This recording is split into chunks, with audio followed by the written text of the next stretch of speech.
자, 여러분 반갑습니다. 오늘은 6강이고요. 교과서 페이지로는 24에서 25페이지 노동권이 침해되었을 때 어떻게 해야 할까라는 주제로 우리가 근로자의 권리를 구제받는 방법에 대해서 같이 한번 알아보도록 하겠습니다. 지난 시간에 우리가 이제 근로조건이라든지 또는 근로자에게 보장되는 헌법에 보장된 노동 3권, 노동조합 만들 수 있는 단결권, 또 노동조합을 통해서 사용자하고 근로자가 근로조건을 협의할 수 있는 단체 교섭권, 그리고 단체 교섭을 통해서 근로자들의 입장이 제대로 전달돼서 협상이 이루어지지 않을 때 파업이나 태업 등을 할 수 있는 단체 행동권까지 우리가 설명을 한번 들어봤고요. 오늘은 실제로 이제 여러분들이 나중에 다 근로자가 될 수 있잖아요, 그렇죠? 근로자가 되었을 때 부당한 해고나 부당 노동 행위를 받게 됐을 때 이걸 어떻게 구제받게 됐는지 그 방법에 대해서 같이 한번 살펴보겠습니다. 자, 먼저 한번 볼까요? 봅시다. 자, 해고라는 게 있어요. 해고. 여러분 말로 여러분 표현대로 하자면은 잘렸다 이거죠, 그렇죠? 자, 실제로 해고를 당해 보면은 어떨까요, 여러분들? 해고를 당해 보면 저는 지금까지 살면서 뭐 해고를 당해 본 적은 없지만 해고를 당한다면 좀 막막할 것 같긴 해요. 물론 이제 우리나라는 실업급여라는 게 있어서 해고가 된다 해서 뭐 당장 굶어 죽진 않겠지만 그래도 되게 막막하지 않을까 싶습니다. 따라서 우리나라 법은 사용자가 정당한 이유 없이 근로자를 해고할 수 없도록 정해두었어요. 실제로 뭐 해고가 너무 쉽다면 얼마나 많은 사회적 혼란이 야기될까요, 여러분들? 갑자기 아버지가 집에 퇴근하셔가지고는 나 오늘 회사에서 잘렸어 이렇게 얘기하면은 여러분 가정이 얼마나 혼란에 빠지게 되겠어요.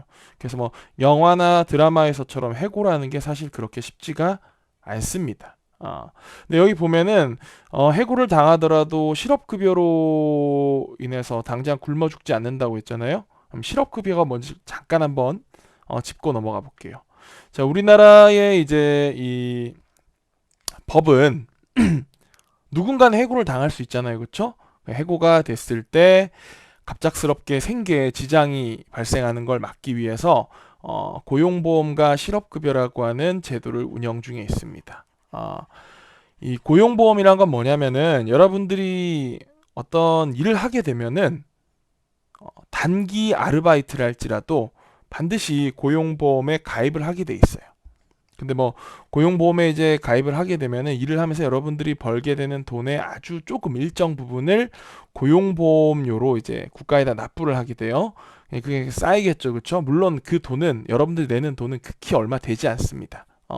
자, 그런데 여러분들이 적어도 6개월 이상 일을 해서 고용보험을 6번 이상 납부했을 경우에 여러분들이 자의적으로 이 아르바이트든 직장이든 그만둔 게 아니고 이제 예를 들어서 여러분들이 편의점에서 아르바이트를 한다고 가정해 볼 때 갑자기 편의점 사장님이 뭐 민씨가 이제 그만 나와도 되겠어 이렇게 말씀하셨어요. 여러분 잘린 거죠, 그렇죠? 그리고 여러분들이 그렇게 잘린 채로 1년이 지나지 않았을 때 여러분들 고용노동부에다가 저 잘려서 지금 구직 활동을 하고 있는 중이에요라고 하는 이 증명을 하게 되면은 그러면서 실업급여를 신청하면 여러분들이 실업급여를 받을 수 있게 됩니다. 받으려면 이제 조건이 필요해요. 아까 얘기한 것처럼 여러분들이 180 이상 근무를 했어야 되고 퇴사한 지 1년 이상 지나지 않았어야 되고 퇴사 사유가 비자발적이어야 됩니다. 내가 원해서 나온 게 아니고 잘려야 된다는 거예요. 그리고 적극적인 재취업 활동을 해야 됩니다. 2번 이상 구직 활동을 하면 돼요. 근데 이건 사실 좀 그냥 뭐 형식적인 거예요, 그렇죠? 여러분들 뭐 그래서 이거를 악용하는 사람도 되게 많아요. 실업급여를 갖다 어떻게 악용하냐면은 이론적으로 이제 6개월 이상 일하면은 실업급여를 받을 수 있잖아요. 그럼 여러분들이 뭐 편의점 아르바이트를 하다가 6개월쯤 됐을 때부터 이제 슬슬 일을 대충 하기 시작합니다. 그럼 편의점 사장님이 여러분 보다가 얘가 왜 이렇게 일을 대충 하지? 마음에 안 드네? 하면서 민씨가 이제 그만해야겠다라고 이제 여러분들 해고를 통보하게 돼요. 그럼 여러분들은 실업급여를 받을 수 있는 조건을 달성했습니다. 왜냐면 6개월 이상 일했죠. 그쵸? 그리고 여러분들이 원하지 않는데 사장님 여러분을 잘랐어요. 그럼 여러분들 다른 편의점에 뭐 그냥 이력서 내고 그냥 면접 안 보러 가고 이렇게 하면 되는 거예요. 그래서 나는 뭐 일을 하고 싶은데 날 뽑아주지 않는다라고 이제만 표현하면 실업급여를 4개월간 받을 수가 있어요. 4개월간. 야, 이걸 악용하는 사람 되게 많아요. 요새 6개월 일하고 일부러 잘린 다음에 남은 4개월은 실업급여를 이제 받아서 생활하게 되는 거지. 이러다 보니까 이제 국가의 이 실업급여 재정이 자꾸만 소진되는 뭐 그런 상황을 낳게 되는데, 뭐 어쨌든 뭐 불법은 아니니까 뭐 이해는 하지만 별로 바람직한 현상은 아닌 것 같습니다. 뭐 어쨌든 이런 실업급여라는 제도가 있다는 것도 여러분들 알아두시고 넘어가서 자, 그럼 해고에는 어떤 종류와 어떤 종류가 있고 해고 절차는 어떤 절차가 있냐 한번 같이 한번 살펴볼게요. 자, 해고는 크게 종류가 4가지가 있어요. 징계해고, 통상해고, 정리해고, 수습해고가 있는데 각각 한번 살펴볼게요. 자, 징계해고는 여러분들이 직장을 다니다가 직장에 심대한 피해를 끼친 겁니다. 예를 들어서 여러분들이 뭐 어디 무역회사를 다니는데 여러분들과 거래하는 해외 바이어에게 욕을 한 거야. fuck you 했어요. 그래서 해외 바이어가 여러분 회사와 거래를 하지 않겠다 해서 여러분 회사에 뭐 1년에 20억의 손해가 발생하게 된 겁니다. 그럼 당연히 fuck you한 여러분을 징계해야겠죠. 그렇죠? 네, 이제 징계를 하면서 뭐 징계 과정에서 뭐 정직이 있을 수도 있고 뭐 대기 발령이 있을 수도 있고 한데 회사에다가 20억 정도의 손해를 끼치게 되면 이거는 뭐 그냥 뭐 일반적인 징계로 안 되겠죠. 그래서 당신 너무 우리 회사에 심대한 손해를 끼쳤기 때문에 당신 해고돼야겠습니다. 이런 게 징계 해고예요. 자, 통상해고는 뭐냐? 통상해고는 여러분들의 회사가 정해놓은 이 회사 내규에 따라서 해고의 조건에 이 딱 그 해고의 조건에 이제 뭐랄까 해고의 조건을 달성했다 해야 될까? 그렇게 됐을 때 여러분들을 해고하는 게 통상해고입니다. 예를 들어서 국내 이제 유명한 전자제품 기업 중에 뭐 L땡 전자 있어요. 뭐 세탁기, 냉장고 잘 만드는 이 회사의 내부 규정에 따르면 3년 연속 최저 성과자로 이제 뽑혔을 때 뽑힌다고 표현해야 되냐? 그러니까 어쨌든 이게 최저 성과자가 되기도 쉽지 않거든. 그러니까 막 회사에서 맨날 개판 치고 일 졸라게 안 하고 막 그냥 엉망진창으로 생활하면은 최저 성과자로 뽑히게 되는데 이걸 한 번도 아니고 3년 연속 이제 달성하시게 되면은 해고를 할 수 있게끔 이 회사 규정으로 정해 두었습니다. 이걸 달성하신 분이 있냐? 있어요. 그분이 실제로 해고됐습니다. 그게 통상해고예요. 근데 뭐 통상해고 사실 쉽지가 않지. 진짜 개판치고 나는 월급 루팡해야겠다. 회사에 그냥 돈 받으러 다녀야겠다만 생각하고 개판친다면 가능할 수 있겠지만 그게 쉽지가 않을 겁니다. 그다음에 정리해고 있어요. 정리해고. 정리해고는 뭐냐면은 여러분이 다닌 회사가 갑자기 어려워진 거야. 뭐 경제 위기가 닥쳐 뭐 코로나 같은 게 와가지고는 회사가 되게 어려워서 지금 고용하고 있는 인원들을 계속해서 유지한다면 회사가 망할 수밖에 없다. 라는 이제 어떤 객관적인 판단이 들 때 회사에 다니는 직원들을 해고할 수 있는 겁니다. 인원을 좀 줄여서 회사가 살아남을 수 있게 합시다. 이게 정리해고예요. 마지막 수습해고는 뭐냐면은 여러분들이 어제 회사에 이제 정규직으로 채용이 되면은 뭐 수습 기간이 있습니다. 회사도 여러분을 뽑아놨지만 솔직히 면접 보고 시험 보고 뽑았을 때 여러분들이 또라이일 수도 있잖아, 그렇지? 면접 볼 땐 멀쩡했는데 막상 일 시켜보니까 바보일 수도 있는 거고, 그래서 이런 경우에 수습기간을 보통 뭐 3에서 6개월 정도 두거든요. 그래서 그 수습기간 안에, 얘를 괜찮애라고 봐서 뽑았더니 얘가 영 아니다. 일 시켜보니까, 업무하는데 완전히 얘는 뭐, 영어 성적은 좋은데 영어 시험은 잘 봤지만 일머리가 없다, 바보다. 그러면은 수습 기간에는 뭐 해고할 수가 있습니다. 이런 게 이제 수습 해고예요. 자, 이런 식의 이제 크게 4가지 종류 해고 방법이 있는데 어떤 해고를 할지라도 법에 따라서 절차에 따라서 진행이 되어야 되고 만약에 어떤 이제 이 회사나 아르바이트든 90일 이상 근무했다면 반드시 해고 30일 이전에 당신은 이런 이유로 해고할 겁니다. 언제 해고할 겁니다를 예고해야 돼요. 이거 예고 안 하고 그냥 뭐 민식 씨 내일부터 안 나와도 돼요. 이러면 이거는 불법 해고, 부당 해고입니다. 반드시 30일 이전에 해고 사유와 시기를 예고해야 되고, 그래도 진짜 내가 만약에 회사 사장인데 얘 바로 잘라버리고 싶어. 너무 마음에 안 들어. 얘가 뭐 징계를 받았어. 회사에다가 막 데미지를 20억을 입힌 거야. 이 새끼 당장 잘라버리고 싶어. 그때는 그런 방법이 있긴 해요. 뭐냐면은 내일부터 안 나와도 돼 하면서 30일간의 급여를 미리 준다면, 그러면 그냥 바로 해고시킬 수 있습니다. 자, 근데 이런 규정들이 지켜지지 않으면 모두 부당 해고에 속하게 돼요. 그럼 여러분들이 예를 들어서 부당 해고를 당하게 됐다. 회사 사장님이 갑자기 여러분을 자르면서 내일부터 나오지 마 이렇게 하면서 여러분들한테 해고 예고 수당인 30일간의 급여도 주지 않았어. 그럼 어떻게 여러분들의 권리를 구제받냐? 자, 부당 해고가 발생한다면 여러분들은 노동위원회에 구제를 신청할 수 있어요. 노동위원회는 정부기관이고 각 지역마다 있습니다. 서울에도 노동위원회가 있어요.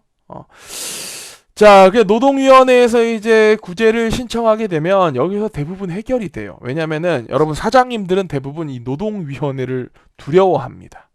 왜냐면은 노동위원회의 결정은 사실 권고 수준이에요. 권고 수준. 근데 노동위원회에서 이거 부당해고니까 30일간의 급여를 주세요 라고 했는데, 여러분들 사장님이 안 들려 무슨 말인지 모르겠어 하고 무시한 거야. 그럼 당연히 부당해고 당한 근로자가 이제 법원에다가 재판을 신청하겠지. 나 부당해고 당했고 여기에 대해서 정신적 데미지가 너무 크고 하기 때문에 위자료를 받아야겠다. 30일간의 해고 예고 수당도 받아야겠다. 재판을 청구하게 되면 사장님이 상당히 불리해집니다. 왜냐면은 노동위원회에서 판단한 권고를 사장님 듣지 않은 거잖아. 그럼 재판 가면 거의 어떻게 되냐? 100% 져요.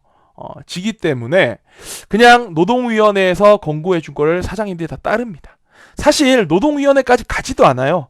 그냥 부당해고 당하잖아? 그 회사 사장님한테 나 노동위원회에 가가지고 나 구제 신청할 거예요 하면 회사 사장님이 그냥 바로 다 해결해 줍니다. 그 정도로 노동위원회 파워가 강해요, 여러분들. 부당해고 당하시면은 노동위원회에다가 구제 신청하시면 됩니다.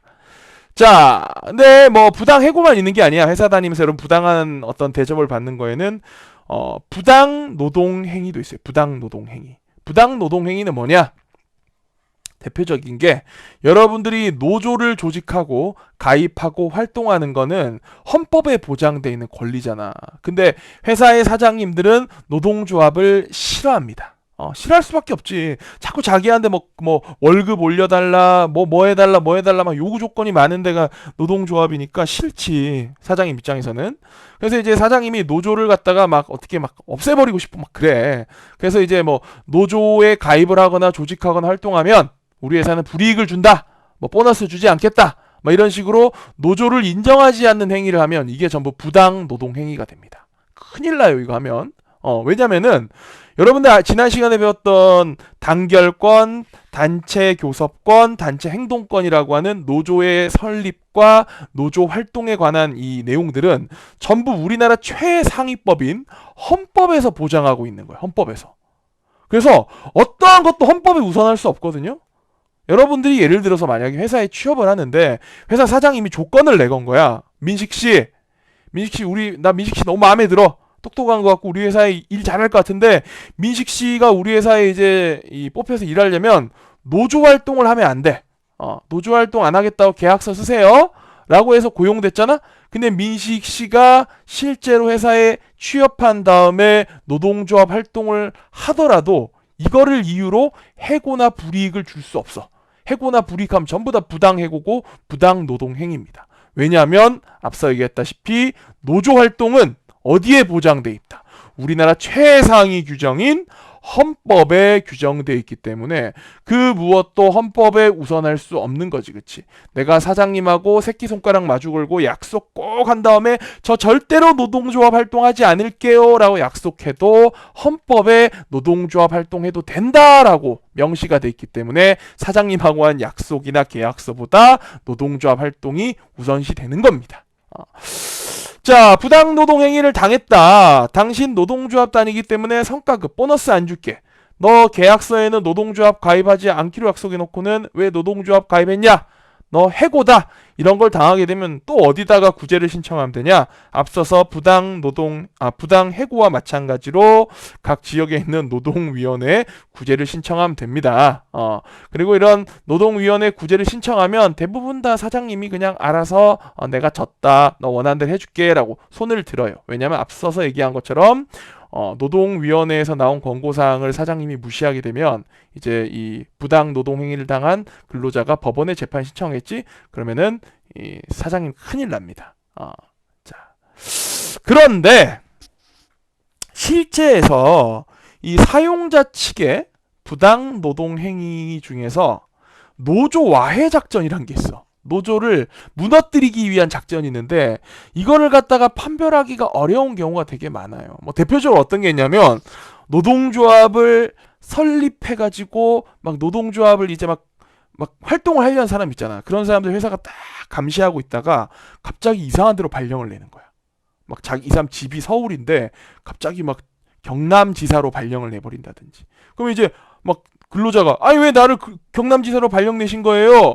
그러면은 그냥 당신이 경남지사에 필요해서 글로 발령 냈는데? 이렇게 얘기하는 거야. 그럼 이제 근로자 의심스럽겠지. 혹시 제가 노동조합 활동하는 것 때문에 저를 경남으로 발령 내신 거 아니에요? 회사가 아닌데. 우리 회사는 노동조합 활동하는 거 너무 좋아해. 당신이 경남 지역으로 발령 난 거는 그거랑 아무 상관없어라고 잡았다면 방법이 없어. 그거 어떻게 증명할 거야? 자기가 노동조합 활동한 것 때문에 경남으로 발령이 났는지 안 했는지는 판단하기가 어렵잖아요. 자, 거기다가 또 노동조합을 또 방해하거나 와해하는 또 이 작전 중에 하나가 뭐냐면은 어용노조를 만드는 겁니다. 어용노조. 어용노조가 뭐냐면은 이름은 노조야. 노동조합인데 누구를 위해서 활동한 노동조합이냐면 원래 노동조합은 근로자를 위해서 활동해야 되잖아요. 근데 근로자 위해서 활동하는 게 아니고 회사 사장님, 사용자를 위해서 활동하는 노동조합이 어용노조입니다. 왜 그러냐? 예를 들어서 여러분들 우리나라는 복수노조가 가능해요. 같은 회사 안에서도 여러 개의 노조를 만들 수 있거든요. 그럼 예를 들어서 사장님한테 맨날 데모하는 사장님이 정말 마음에 안 든 노조가 있는 거야. 그럼 사장님이 어떻게 하냐? 자기 말 잘 듣는 사람들을 모아서 자기 말 잘 들어줄 노동조합을 만드는 겁니다. 그리고 두 노동조합과 협상을 할 때 누구 쪽에 좀 더 유리하게 해주는 거예요? 자기 말 잘 듣는 어용노조 쪽에 더 유리하게 해주는 거야. 그러면은 근로자들이 어디로 몰리게 될 거예요? 사장님이 더 잘 해주는 어용노조로 많이 몰리게 되겠죠. 사장님하고 맨날 싸우려고 하는 이 노동조합인 사람들이 점점 줄어들게 되겠죠. 그렇게 해서 올바른 노동조합을 완전히 이렇게 와해시켜버린 다음에 사장님 말 잘 듣는 어용노조만 회사에 남겨놓고 그러면 그 어용노조는 사장님한테 무리한 요구를 하겠어요? 안 하겠어요? 안 하겠죠. 그렇죠? 원래 일반 노조는 내년도에 급여를 3% 올려주세요 할 거를 어용노조는 1%만 올려주세요 라고 이제 얘기하는 거야. 그런 식으로 이제 어용노조를 통해서 정상적인 노조를 와해시켜버릴 수도 있고. 뭐 그런 거 이제 잘하는 회사 중에 하나가 국내에 그 S그룹이 있어요. S그룹. S그룹은 무노조 경영 전략으로 유명했습니다. 뭐냐면 자, 여러분들 제가 지금 S모 기업 제가 뭐 직접 말을 하지 않지만 이게 뭐 실제 있는 자료니까 여러분들 S모 그룹을 만드신 이게 창업주십니다. 이분이 이병철 회장님이고 이분이 돌아가신 2대 회장인 이건희 회장님, 그 지금 현재 감옥 가 계신 이재용 세 번째 이제 이 경영인이신데 여기 보면 이렇게 내 눈에 흙이 들어가기 전까지 노조는 안 된다! 라고 이병철 선대 회장님의 한마디에 3대째 무노조 경영을 이어오고 있는 고집불통 삼성 되어 있죠. 그렇죠? 이 회사가 이제 이렇게 아주 그 치밀한 전략을 통해서 노조가 이제 막 생기지 않도록 엄청나게 이제 잘 방어를 해온 거지, 그치? 실제로 이제 보시면은 삼성그룹 계열, S그룹 계열의 노조 설립 현황을 보세요. 너무 재밌는 게 있어. 여기에는 이 S전자, 우리 S전자는 역사가 40년도 넘은 아주 오래된 회사죠, 그렇죠? 근데 그렇게 오래된 회사인데 노동조합이 언제 설립됐냐면 불과 2018년. 이제 노조 생긴 지 3년밖에 안 됐어. 너무 이제 정말로 회사에서 철저하게 노조와의 전략을 잘 구사한 건지 뭐 제가 뭐 100% 모르겠지만 뭐 함부로 얘기했다 명예훼손이 될 수도 있는 거잖아요, 그렇죠?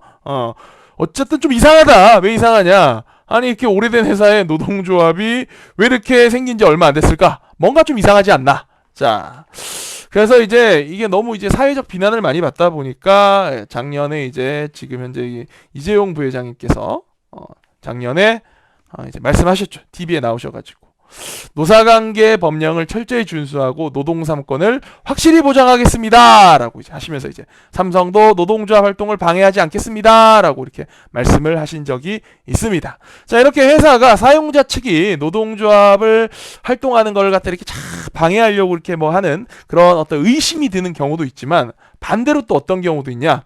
반대로 노동조합이 너무 지나쳐. 노동조합이 너무 지나친 요구를 많이 해서 기업 경영이 오히려 위협받는 경우도 있습니다. 국내 그 H자동차 그룹이 대표적인 사례인데 H자동차 그룹 하면 이제 강성노조, 귀족노조란 이름으로 되게 어떤 비난을 많이 받고 있죠. 그렇죠? 적당히 좀 해먹어라. 노동조합도 너무 이제 많이 해먹는 거 아니냐 막 이런 식으로 이제 좀 비난을 받고 있는데 이것도 뭐 제 개인적인 생각은 아니고 뭐 자료나 신문 기사에서 많이 나오는 거예요. 이것도 명예훼손이 될 수 있으니까 항상 말 조심해야 돼요. 자, 여기가 이제 그 유명한 그 H자동차 회사의 그 노동조합 뭐 활동인데 노조 인원수가 아주 많고요. 우리나라에서 사실상 대기업 중에서 가장 대규모의 큰 노동조합을 갖고 있는 회사가 H자동차 그룹입니다. 실제 보시면은 자 10대 그룹, 우리나라 10대 그룹의 노조 가입률 보세요. 삼성그룹의 노조 가입률은 0.51%야. 야, 아마 회사에 직원이 100명이면 한 명도 가입 안 했다는 겁니다. 정말 노조 가입하면 무슨 불이익이 있어서 이렇게 가입을 안 하는지 모르겠지만 가입을 안 하셨지만 이 현대자동차 이 회사 H자동차 그룹 자 노조 가입률이 무려 75.47%. 100명의 직원이 있으면 75명 이상은 노동조합에 가입을 하는 겁니다. 왜? 노동조합에 가입을 하면 개꿀이거든. 얼마나 개꿀이냐? 자 볼까요? 자, 이거 한번 봅시다. 자료. 자, 회사가 자꾸 어려워지고 있어요. H자동차 그룹의 영업이익률이 자꾸 낮아지고 있죠. 그쵸? 낮아지고 있는데, 그러니까 회사가 돈을 자꾸 점점점 적게 벌고 있다는 겁니다. 어려워지고 있는데, 자, 그럼에도 불구하고, 이 H자동차 노조가 올해 요구한 걸 보면은, 뭐 어쩌고저쩌고 해서 결론이 뭐냐? 결론이 작년보다 1인당 연봉을 3천만 원 이상 더 올려달라. 야 300만 원도 아니고 3천만 원 이상 더 올려달라. 작년에 연봉이 6천이었으면 올해는 연봉 9천만 원은 받아야겠다. 자라고 주장하는 어마무시합니다. 그럼 실제로 과연 현대자동차 그룹의 근로자들이 이렇게 높은 급여를 받을 만큼 일을 잘 하고 있냐? 이것도 좀 애매해요. 여기 보면 이제 자료가 있습니다. 자료를 보면은 자 여기 이제 각 자동차 세계의 여러 자동차 회사들의 공장이 있어요. 여기 현대자동차 울산 공장, 여기 일본의 도요타, 독일의 폭스바겐, 미국의 포드, 그리고 현대자동차가 미국 알라바마주에 설립한 현대자동차 알라바마 공장이 있습니다. 자, 얼마의 돈을 받고 있냐? 현대차 울산 공장 9,300만 원, 일본 도요타 7,961만 원, 독일 폭스바겐 7,841만 원, 미국 포드 8,621만 원, 현대차 알라바마 5,757만 원. 단연 제일 돈을 많이 받고 있습니다. 우리나라의 H자동차 그룹의 울산 공장 근로자들은 제일 많은 급여를 받고 있어. 일본의 도요타보다도 많이 받고 있고 독일 노동자보다도 돈을 많이 받고 있어요. 자, 그런데 HPV 이게 뭐냐? 한 대를 자동차 한 대 만드는데 걸리는 시간이 얼마냐? 이게 이제 짧으면 짧을수록 자동차를 더 노동자들이 많이 만들어내고 있다는 뜻이죠. 그렇죠? 자, 그런데 우리나라 H자동차 그룹 울산 공장은 한 대 만드는데 26.8시간이 걸려요. 일본 도요타는 24.1시간. 야, 미국 포드사는 20.6시간 만들어. 우리는 효율도 떨어져요. 세계의 다른 자동차 회사들보다 만드는 속도도 떨어지면서 급여는 제일 많이 받아갑니다. 이게 왜냐?